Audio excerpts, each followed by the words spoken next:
नमस्कार दोस्तों, स्वागत आप सभी का अपने YouTube channel the brain education में। तो कैसे हैं आप सब? आई होप सब अच्छे होंगे और अपनी तैयारी को जो है कंटिन्यूटी में रख रहे होंगे। तो पिछली कक्षाओं में जो है हमने 10 तक क्वेश्चन कंप्लीट किए थे भाग 3 के। ठीक है, किसके किए थे? भाग 3 के किए थे। तो आप सभी को ये क्लासेस जो है कैसी लग रही हैं रेगुलर बेस पे? तो आई होप कि सबको अच्छी लग रही होंगी। तो जिसको थोड़ा बहुत डाउट है तो कमेंट कर दिया करो, पूछ लिया करो क्या कुछ गड़बड़ है या हमें बता दिया करो। ठीक है, अपना फीडबैक ज़रूर से ज़रूर दिया करो। इससे जो है हमारे को भी मोटिवेशन मिलता रहता है और आपको भी अगर कुछ प्रॉब्लम है तो आप भी जो है पूछ सकते हैं हमारे को। ठीक है, तो चलो ज़्यादा टाइम ना वेस्ट करते हुए अपनी कक्षा की तरफ बढ़ते हैं। हमने जो है पिछली कक्षाओं में 10 क्वेश्चन कर लिए थे। आज जो है हम किससे करेंगे? 11 से लेके 20 तक। उस दिन हमने कल 1 से 10 किए थे, तो आज 11 से 20 क्वेश्चन कर लेंगे। तो ऐसे ही रोज़ के 10-10 क्वेश्चन भी करेंगे ना, तो अच्छे से आपका सिलेबस कवर हो जाएगा। तो चलो स्टार्ट करते हैं। निम्नलिखित में से किस देश में दुनिया का सबसे बड़ा रेल नेटवर्क है? तो रेल नेटवर्क जो है संयुक्त राज्य अमेरिका का है। किसका है? अमेरिका का। तो ये इसकी लंबाई जो है 1,50,462 किलोमीटर है। इसके बाद क्रमशः रूस की 8,5,626 किलोमीटर और भारत की 68,443 किलोमीटर, चीन की 67,515 किलोमीटर, कनाडा की 47,687 किलोमीटर है। भारत में पहली रेलगाड़ी लॉर्ड डलहौजी के काल में 16 अप्रैल 1853 में मुंबई के थाने से चली थी। भारत एशिया का वृहत्तम और विश्व की दूसरी वृहत्तम रेल प्रणाली है, जबकि भारतीय रेल लंबाई दृष्टि के तीसरे स्थान पर स्थित है। नेक्स्ट क्वेश्चन है क्वेश्चन नंबर 12। मानचित्र पैमाने के संबंध में निम्नलिखित में से कौन सा कथन सही है? तो कौन सा कथन सही है बताओ? पैमाने का प्रतिनिधित्व करने की प्रतिनिधि भिन्न विधि माप की इकाई से पूरी तरह स्वतंत्र है। हाँ जी है। वर्नियर पैमाना और विकर्ण पैमाना मानचित्र पैमाने के प्रकार है। हाँ जी दोनों है। तो आपका राइट आंसर हो जाएगा ऑप्शन नंबर सी। तो मानचित्र पैमाने का प्रतिनिधित्व करने के लिए प्रतिनिधि भिन्न विधि माप की इकाई से पूरी तरह स्वतंत्र है। मानचित्र और धरातल पर मापी गई दूरियों के अनुपात को प्रदर्शित करने वाली भिन्न को निरूपक भिन्न या प्रदर्शक भिन्न कहते हैं। इस भिन्न का अंश जो है वह हर किसी मापन प्रणाली की समान इकाइयों से है। क्रमशः मानचित्र व धरातल पर मापी गई दूरियां प्रकट करते हैं और भिन्न में अंश का मान सदैव एक होता है। मानचित्र पर मापनी प्रदर्शित करने की 3 विधियां कथन विधि, निरूपक भिन्न और आलेख विधि है। वर्नियर मापनी और विकर्ण अपनी मानचित्र पैमाने के प्रकार हैं, अतः कथन 1 और 2 दोनों सही हैं। नेक्स्ट क्वेश्चन है क्वेश्चन नंबर 13। निम्नलिखित में से कौन सही सुमेलित है? स्वर्ण रेशा क्रांति जूट, रजत रेशा क्रांति कपास, पीली क्रांति तिलहन। क्या तीनों ठीक है? तो हाँ जी ये तीनों ठीक है। तो आपका आंसर रहेगा ऑप्शन नंबर बी। स्वर्ण रेखा क्रांति किससे संबंधित है? जूट से। रजत कपास से, पीली तिलहन से। कुछ अन्य क्रांतियाँ देख लो, जैसे कि गुलाबी क्रांति। गुलाबी क्रांति झींगा मछली उत्पादन से है। लाल क्रांति मांस टमाटर उत्पादन से। श्वेत क्रांति दुग्ध उत्पादन से। भूरी क्रांति जो है गैर परंपरागत ऊर्जा उत्पादन से। ये जो है सभी को याद रखने हैं। ठीक है, तो नेक्स्ट क्वेश्चन आपका क्वेश्चन नंबर 14। भारत में राष्ट्रीय हरित राजमार्ग नीति में शुरू की गई थी, तो कब की गई थी? 2015 में।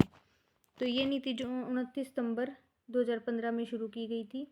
केंद्रीय सड़क परिवहन और राजमार्ग तथा जहाजरानी मंत्री नितिन गडकरी ने वृक्षारोपण, सौंदर्यीकरण और अनुरक्षण की राष्ट्रीय हरित राजमार्ग नीति 2015 जारी किया।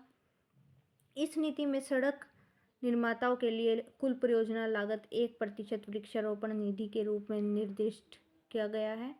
राजमार्गों के विकास समुदाय, किसान, एनजीओ, निजी क्षेत्र, सरकारी एनजीओ और वन विभाग की भागीदारी से किया जाएगा। नेक्स्ट क्वेश्चन है क्वेश्चन नंबर 15। निम्नलिखित में से कौन आपदा न्यूनीकरण और प्रबंधन के घटक हैं? तो कौन से हैं बताओ? तो ये तीनों ही हैं। ठीक है, जोखिम विश्लेषण, आलोचनीयता विश्लेषण और खतरा विश्लेषण, तो तीनों ही है। तो आपका राइट आंसर हो जाएगा ऑप्शन नंबर ए। आपदा प्रबंधन आपदा न्यूनीकरण और प्रबंधन के महत्वपूर्ण घटक आपदा जोखिम को समझाना, आलोचनीय विश्लेषण, आपदा जोखिम का प्रबंधन करने के लिए आपदा जोखिम प्रशासन सुदृढ़ करना, समूह उत्थान, शक्ति हेतु आपदा जोखिम न्यूनीकरण हेतु निवेश करना और प्रभावी अनुक्रिया हेतु आपदाओं से निपटने की तैयारी को बढ़ाना और बहाली, पुनर्वास एवं पुनर्निर्माण में बिल्ड बैक बेटर में स्थिति लाना। 1 जून 2016 को राष्ट्रीय आपदा प्रबंधन योजना जारी की गई। इस योजना में 2015 से 30 तक की अवधि में आपदा जोखिम में कमी लाने हेतु सेंडाई फ्रेमवर्क में इंगित उपागम को अपनाया गया है। नेक्स्ट क्वेश्चन है क्वेश्चन नंबर 16। कौन सी मिट्टी फेरिक ऑक्साइड की उपस्थिति अपना रंग प्राप्त करती है? तो कौन सी करती है? लाल मिट्टी। तो लाल मिट्टी फेरिक ऑक्साइड की उपस्थिति में अपना रंग प्राप्त करती है। लाल मिट्टी का विस्तार देश में लगभग 6.1 लाख वर्ग किलोमीटर 18.6% भू क्षेत्रफल पर पाई जाती है। यह मृदा देश की जो है द्वितीय विशालतम मृदा है। इस मिट्टी का विकास आर्कियन ग्रेनाइट, नीस तथा कुटप्पा एवं विंध्यन बेसिनों, धारावाड़ शैलियों को अवसादी शैली के ऊपर हुआ है। लाल मिट्टी में लोहा, एल्युमिनियम और चूने का अंश ज़्यादा होता है और जीवाश्म पदार्थ नाइट्रोजन और फास्फोरस में कमी पाई जाती है। यह मिट्टी तमिलनाडु, सर्वाधिक विस्तार कर्नाटक, महाराष्ट्र, आंध्र प्रदेश, छत्तीसगढ़, ओडिशा और झारखंड के व्यापक क्षेत्र और पश्चिम बंगाल, दक्षिणी उत्तर प्रदेश, राजस्थान का कुछ क्षेत्र में ये पाई जाती है। नेक्स्ट क्वेश्चन आपका क्वेश्चन नंबर 17।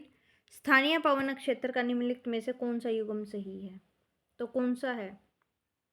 सांता एना जापान में? नहीं जी। यूएसए चिनूक अमेरिका में? हाँ जी।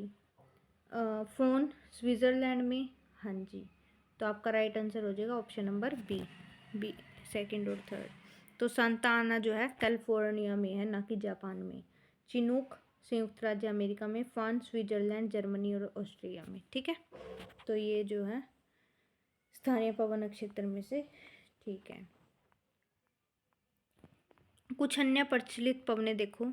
खमसिन मिस्र के उत्तर भाग में, हरमटन सहारा मरुआ क्षेत्र में, डॉक्टर विंड गिनी तट पे, नॉर्वेस्टर न्यूजीलैंड में, मिस्ट्रल फ्रांस एवं रोन घाटी, नार्दर संयुक्त राज्य अमेरिका, लेवेंटर स्पेन में, नेवडास एक्वाडोर दक्षिण अमेरिका।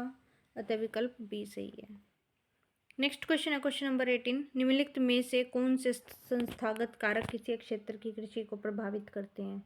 तो कौन से करते हैं? एक तो स्वामित्व और एक भूमि काश्तकारी। तो ये दोनों ही करते हैं। तो देखो, जिसका महत्वपूर्ण कारक भूमि में स्वामित्व, भूमि काश्तकारी, कृषकों की संख्या और उनकी मनोवृत्ति, खेत का आकार, प्रकार व उनके वितरण आदि प्रमुख हैं। बृहद समाजों में कृषि के प्रारूपों में भिन्नता समाज आर्थिक भिन्नता के साथ ही सामाजिक संरचना और मूल्यों का कारण होता है। इसके साथ ही यदि हम पूर्व और पश्चिम की कृषि की तुलना करें तो इन दोनों क्षेत्रों की कृषि में पर्याप्त विविधता मिलेगी। जहाँ पूर्व की कृषि परंपरागत रीतियों के कारण जीविकोपार्जन प्रकार की और इसके विपरीत पश्चिम की कृषि बड़े पैमाने पर व्यापारिक तथा यांत्रिक आर्थिक जीविका के साधन का निर्धारण करती है। नेक्स्ट क्वेश्चन है क्वेश्चन नंबर 19। औद्योगिक अवस्थिति के न्यूनतम लागत सिद्धांत के विकास के संबंध में निम्नलिखित में से कौन सी धारणा सही है? कच्चा माल कुछ ही स्थानों पर मिलता है, श्रम आपूर्ति स्थिर है या बाजार केवल विशिष्ट स्थानों पर मौजूद होते हैं? तो कौन सा ठीक है? तो ये तीनों ही ठीक है। ठीक है, कच्चा माल कुछ ही स्थानों पर मिलता है, श्रम आपूर्ति स्थिर है और बाजार केवल विशिष्ट स्थानों पर मौजूद होता है। तो औद्योगिक अवस्थिति के न्यूनतम लागत सिद्धांत का प्रतिपादन एल्फ्रेड वेबर ने 1909 में किया। इसकी पुस्तक थ्योरी ऑफ लोकेशन इंडस्ट्री 1929 में प्रकाशित हुई। वेबर ने अपने सिद्धांत के प्रतिपादन के लिए निम्नलिखित अभिधारणाओं तथा मान्यताओं का सहारा लिया। पहला पॉइंट क्या है? जिस प्रदेश में उद्योग की स्थापना करनी है वह एक एकांकी प्रदेश हो और वहाँ पर जलवायु, धरातल, प्राकृतिक संसाधन, तकनीकी दक्षता और जनसंख्या की जाति और संस्कृति एक समान और इसके अतिरिक्त यह प्रदेश की प्रशासन के अधीन हो। दूसरा जो होगा, कच्चे माल के स्रोत मालूम हो और उनकी स्थिति का पूरा ज्ञान हो। तीसरा होगा, उपलब्ध श्रमिक सर्वत्र सुलभ नहीं होते बल्कि वे विशेष स्थानों पर अवस्थित होते हैं। प्रत्येक श्रम केंद्र व श्रमिकों की आपूर्ति असीमित होती है। हाँ जी। परिवहन का व्यय केवल भार और दूरी के अनुपात में ही बढ़ता है। हाँ जी। कुछ प्राकृतिक संसाधन सर्वत्र सुलभ पदार्थ है, जबकि कुछ अन्य पदार्थ जैसे कि लोहा, इसका कोयला और निश्चित स्थानों पर ही पाई जाती है। हाँ जी।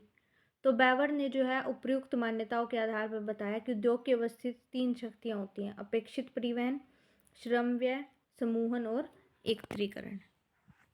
नेक्स्ट एंड लास्ट क्वेश्चन आज की क्लास का ये आपका, बाढ़ से बचाव के उपाय के रूप में भवन का निर्माण जो है समुद्र तट के न्यूनतम कितनी दूर होना चाहिए? तो 250 मीटर दूर होना चाहिए। तो आपका राइट आंसर होएगा ऑप्शन नंबर बी। ठीक है। तो बाढ़ रूप से वर्षा ऋतु में नदी द्वारा लाया जाता है। यह वर्ष 1976 में राष्ट्रीय बाढ़ नियंत्रण आयोग की स्थापना की गई। बाढ़ से बचाव के प्रमुख उपाय क्या हैं? बाढ़ की बारंबारता में कमी करना, बाढ़ समंजन, ढलानों में परिवर्तन करना, जल अपवाह के वेग को कम करना, बांध बनाना, बाढ़ के जल को दूसरे मार्ग पर ले जाना, सागरीय तटों को सुदृढ़ बनाना और भूमिगत जल के उपयोग में परिवर्तन। ठीक है। तो आज की क्लास जो आपकी इतनी रहेगी। तो आपको क्लास कैसी लगी सभी लाइक शेयर कमेंट करके ज़रूर से ज़रूर बताना। तो आज जो है हमने 11 से 20 क्वेश्चन करे हैं। तो रोज़ के अगर हम 10-10 क्वेश्चन करते रहे ना, तो भी आपको भी मतलब इतना प्रेशर नहीं होगा। ठीक है। तो इन क्लासेस को जो आप अपना अच्छे से करते रहिए। और कैसी लग रही है आपको क्लासेस सभी कमेंट करके ज़रूर अपना फीडबैक ज़रूर से ज़रूर दें। Thank you to all.